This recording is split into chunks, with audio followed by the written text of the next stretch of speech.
दोस्तों, जैसा कि हम सब जानते हैं कि स्नान करने के पश्चात हमारा शरीर शुद्ध होता है। इसके बाद ही हम कोई शुभ कार्य करते हैं। परंतु पद्म पुराण के अनुसार स्नान करने के कुछ नियम हैं जो भगवान श्री कृष्ण अपनी गोपियों से कह रहे हैं। हम सभी निर्वस्त्र होकर स्नान करते हैं, परंतु श्री कृष्ण के अनुसार ऐसा कभी नहीं करना चाहिए। पद्म पुराण के अंदर निर्वस्त्र होकर स्नान करने को निषेध माना गया है। ऐसा क्यों है, चलिए जानते हैं आज की वीडियो के माध्यम से।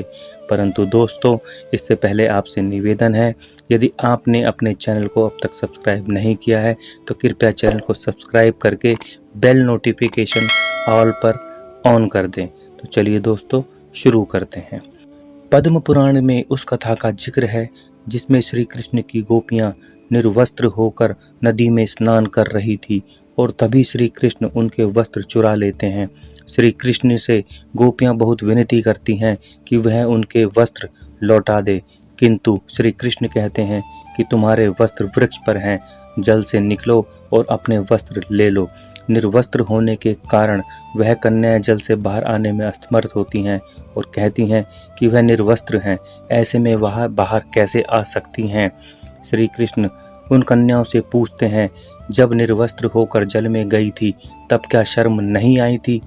जवाब में गोपियां बताती हैं कि उस समय यहाँ पर कोई नहीं था। श्री कृष्ण कहते हैं, यह तुम सोचती हो कि मैं नहीं था, लेकिन मैं तो हर पल हर जगह मौजूद हूँ।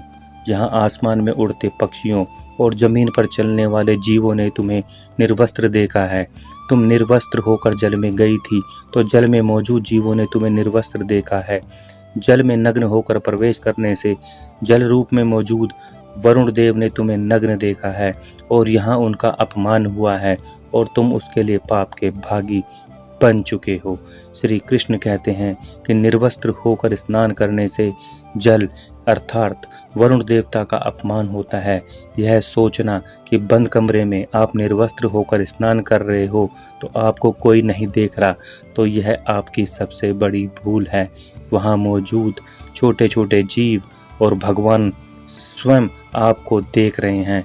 आपकी नग्नता आपको पाप का भागी बना रही है। तो मित्रों, यह जानकारी कैसी लगी कमेंट करके हमें ज़रूर बताएं। फिर मिलते हैं अगली वीडियो में, तब तक के लिए हर हर महादेव।